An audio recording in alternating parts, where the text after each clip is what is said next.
Our last section of chapter number 17 is going to start talking about electric fields. And really, an electric field is going to be how far that charge can exert its forces. Okay, how far away can it affect another charge?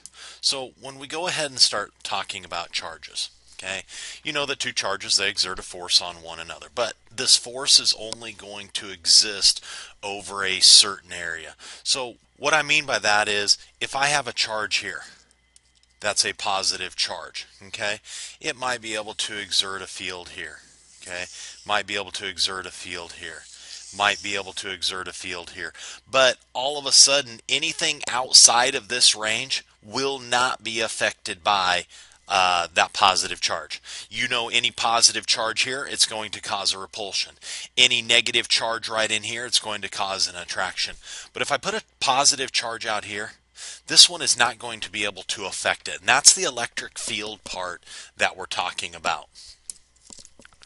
Michael Faraday, he was the one that studied how these electric fields existed, where they existed, and how to calculate these electric fields for a substance. Now, an electric field, it is a field that exists in a region of space surrounding a charged particle. Kind of like what I drew up. Okay, how far away from that charge can it still affect something else? To study electric fields, Faraday used the following equation. And actually, I want you to pay close attention because we're going to have two equations that we can go ahead and use for electric fields. The first one is going to be the electric field is going to be equal to the electric force. And that electric force is kind of like what we were talking about when we were talking about Coulomb's law. How much force is it causing? And we're going to divide it by Q0. Q0 is really the representation of a test charge. What charge are we using? If we have an electron there, we're going to use what that electron is. If we have a proton there, we're going to use the value of that proton right here. But as again, we go ahead and we talk about these electric fields, it's whatever this charge is going to be. Now, when we talk about Q0, the thing that I want to tell you is, number one, it's always positive. Okay? It's always positive. Now, we can put electrons there to use as a test charge, but for an equation that we have coming up, what I need you to know is that test charge is always going to be positive. The other thing is, it has to be extremely small. And the reason why it needs to be extremely small is we don't want any distortion occurring.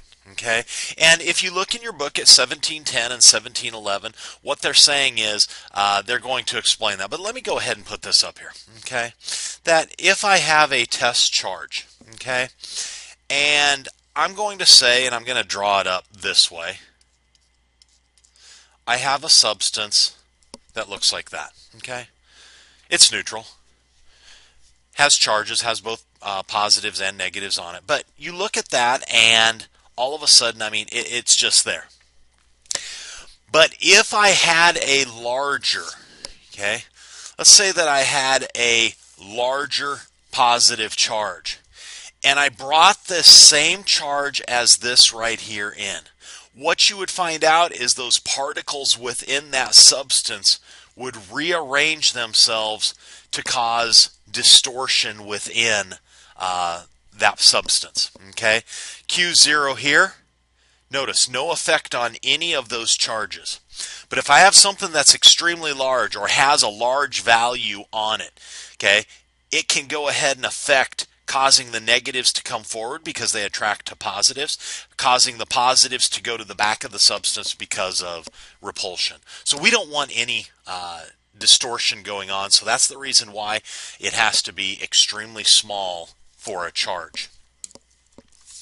Now, to calculate, or the other way to calculate electric field strength, is by kind of using Coulomb's law or his force equation will work. Okay, an electric field is going to be calculated by that same constant, 9 times 10 to the ninth. But instead of having the two charges here, we're only going to have one charge because the other charge is that test charge. And like I said, it's basically nothing because it doesn't cause an effect, because it doesn't have a force. That's the reason why that other charge is not there. And there's that distance squared. Okay, we're going to end up dividing it by the distance squared. Okay, what we're going to do is we're going to look at the sample problem. It is the one that is on page 646 in your book.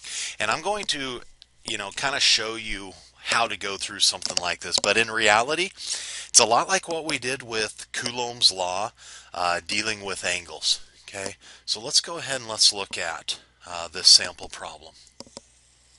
Okay, so I'm going to go ahead and bring this down here a little bit.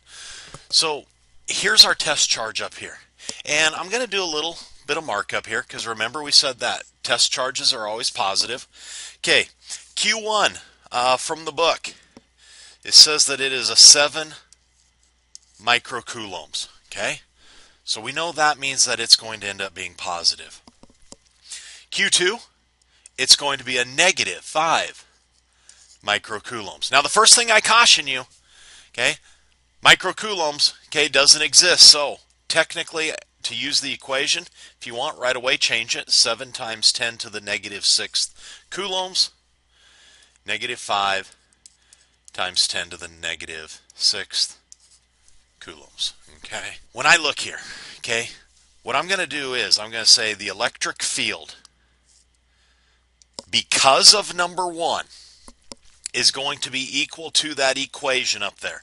9 times 10 to the ninth multiplied by charge number 1, which is 7 times 10 to the negative 6th coulombs, divided by the distance squared, 0.4 meters squared. So when you run that through your calculator, you'll end up with a 3.94 times 10 to the 5th. But we need to look at that angle. We need to figure out what is the test charge going to do. Test charges are always positive. Q1 is a positive, so therefore our test charge is going to want to go upward. Upward on our XY axis, 90 degrees. Okay, next thing. We need to look at number 2. Okay, and when I go ahead and look at number 2, I'm going to get rid of my number 1 color there. Okay, so let's look at the value first. 9 times 10 to the ninth, the constant. Charge number 2 is the negative 5 times 10 to the negative 6th coulombs. Divided by the distance squared, okay, that's that hypotenuse there, 0.5 meters squared. And when I run that one through my calculator, I end up with 1.8 times 10 to the 5th. Okay, at. So when I look here, okay, I actually know that this ends up being negative, okay, by the numbers, positive, negative, positive. So the thing is, I do get a negative value, but just like we said with Coulomb's law, ignore the negative. All the negative means is technically attraction. But I'm going to focus on that right now in my picture. Okay, negative here, positive here. So that's telling me that I'm going to want to come down here towards Q2. Okay, towards Q2. Which what that means is that makes it a 4th quadrant angle. So what's going to be important here is I need to figure out that 4th quadrant angle.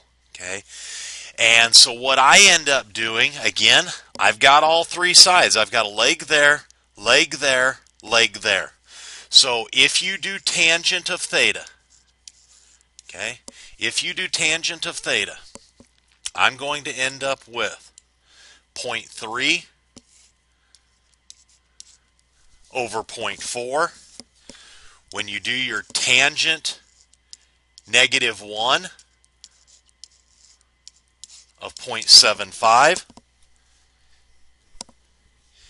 you should end up with an angle of 36.87 degrees.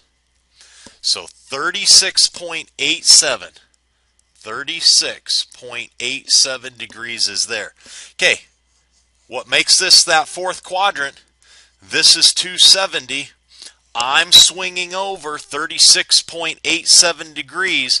So we're going to technically take plus 270 here. And when I do that, I end up with a value of 306.87 degrees. Now again, I don't have a right angle here. What we need to do is we need to look at or calculate, get those x components and y components. So for my x, 3.94 times 10 to the fifth cosine 90 degrees plus 1.8 times 10 to the fifth cosine 306.87. And when I run that through, I get an x value of 1.08 times 10 to the fifth. Let's go to y. Same thing, 3.94 times 10 to the fifth, but now we're going to use sine for our y, plus 1.8 times 10 to the fifth sine 306.87.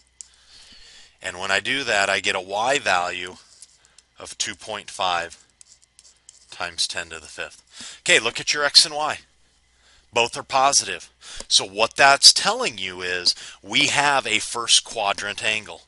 So that means we're going to go over, we're going to go up, and this is the resultant that we need to find right here. So r is going to be equal to our square root of 1.08 times 10 to the fifth squared plus 2.5 times 10 to the fifth squared, and I get an r value.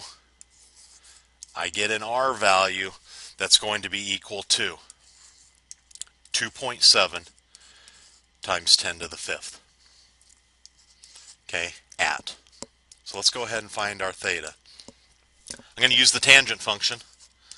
Okay, tangent -1 of my opposite side, 2.5 times 10 to the fifth, divided by my adjacent side, 1.08 times 10 to the fifth. When I do that, my calculator spits out a 66.6 degree angle. Because that is a first quadrant angle, this here is going up towards the first quadrant. We are at 66.6 degrees. So my resultant, 2.7, or the electric field, because of this Q1 and this Q2, is going to be 2.7 times 10 to the fifth at 66.6 degrees. Okay, what we see there at the bottom.